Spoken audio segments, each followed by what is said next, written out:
this, okay? Let's say I want to know what's the probability of students that got less than or equal to an 88 in my test.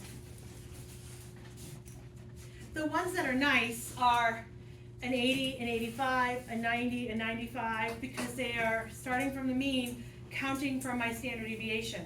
88 is not part of that adding 5 to each one, okay? So I'm trying to figure out what's the probability that somebody got, the percentage of people that fell smaller than an 88%.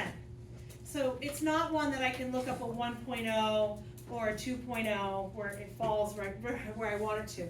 So we're going to use this formula. My x is the number that I'm curious about. So I'm looking at 88. My mean is the same mean we started with when I gave you this first example. What was the average, the mean on the test? It's 0 represents on that chart, but it's an 80, right? And then what was my standard deviation in this example? 5, because I went plus 5, plus 5, plus 5.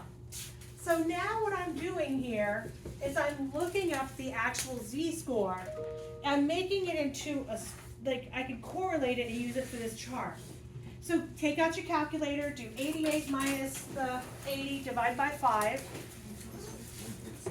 1.6, okay.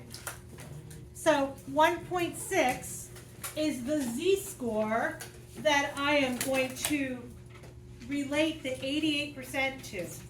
Does that make sense? So 1.6 is that z-score that relates to it, where 1 relates to an 85, 2 relates to a 90, 1.6 relates to an 88. So you're going to look at your z-score.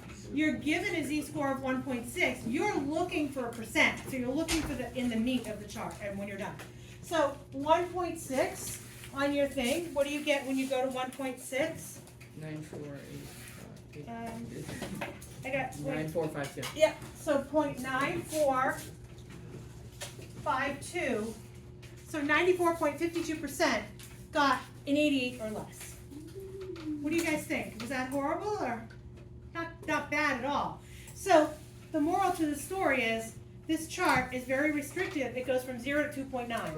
So I may have to convert my numbers into a number that falls between 0 and 2.9 to be able to find it, yes. We have this chart on the test. So the chart is on the test. You don't have to memorize the chart, thank you, Lord. But you do have to memorize this. Yeah, yeah. What percentage of people got less than a 72?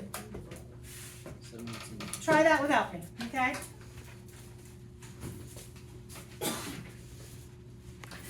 It on our chart, right? Unfortunately, it's not. However, because it's symmetrical, we would take from negative 1.6 and go where with it? Positive 1.6. Go to positive 1.6. But when I do that, that's giving me all this junk. I want a little tail. So what do I do to my answer? Divide by 1. Not Subtract by 1. 1 minus that answer. You're dividing now? I'm with you. So we actually have the 1.6 one, yeah? So that's telling me the 95%, basic 94.5%. So the answer is going to be 1 minus that. And what do we get when we do 1 minus that? Like something.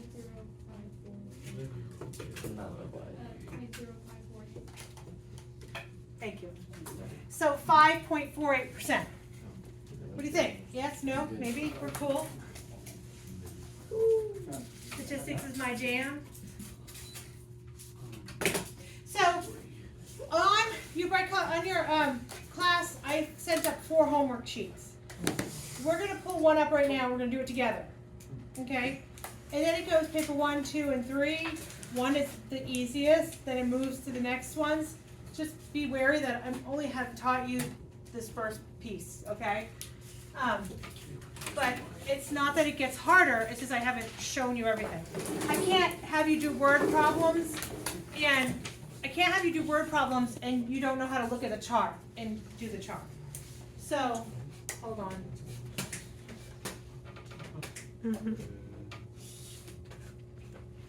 It says we have a set of data, it's a Norley distribution, and then it says my mean is 5.1, mean falls where? Right down the center, okay? And a standard deviation of 0.9. Go ahead and find the percentage of data points of each interval. First part is to sketch the normal for the distribution. So go ahead and sketch this normal. Like, in other words, start at 5.1 and then work your way 3 standard deviations to the right and 3 standard deviations to the left.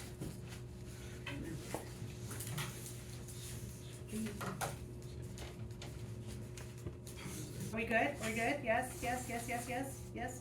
Okay, so it says, tell me the percent between 6 and 6.9. 6.0 and 6.9. Okay? So what I do for myself is, because I know that this is 0, 1, 2, 3, 4, 5, oh sorry, what am I doing? I can't even do that right. -2, I'm just counting. So the fun of this. Okay, what percent falls between 6 and 6.9? So I'm looking for this little chunk here, right? Between 6 and 6.9. You guys following my lead here? So I can't look up 6.9 on my chart. However, I can look up 2, right? So do you agree if I did 2 from here all the way back? However, I don't want all the way back. I want just this section. So I'm going to find from here all the way back and then do what with those 2 answers? Subtract them. So go 2 on your z-score, find the percentage. 1 on your z-score, find the percentage, and subtract those answers. 1357. 0.13. 0.1357, I think. Let's see if she's right. I don't know. I hope so.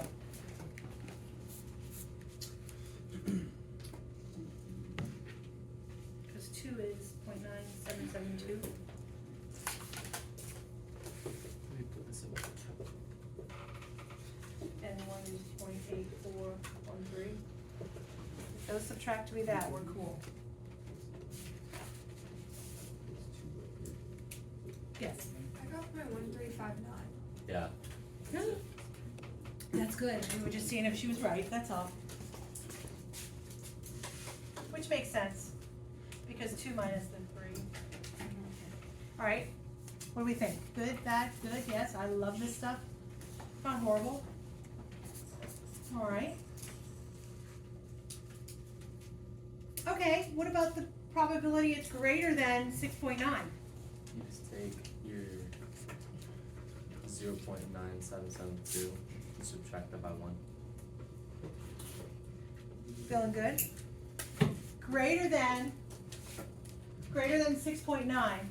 So you're looking for this tail end, the little chart. You're gonna find 2 back, which you don't want the big piece, you want the little piece up front. So it's 1 minus that. 1 minus 0.9772. And what do you get for that? 228? Sweet. 0.0, there's a point in there, 0.0 in there. I kinda squished her in. Okay, are we good? How about between 4.2 and 6.0? Ah, 4.2 and 6.0. Take 6.0 back and then 4.2 back. Yeah, good. Is it the 68.26? It is. Why? Because it's the imperial. The empirical rule tells me between the 1 and -1 is 68.26. Beautiful. So you didn't have to do the work, but you're right. You could take the 1 back, and then the dilemma is I can't find -1 on there, so I have to flip it there, do 1 minus that. We did an example of that over here. Okay. So I'll let you try. Less than 4.2, less than 5.1, between 4.2 and 5.1. Give those a try.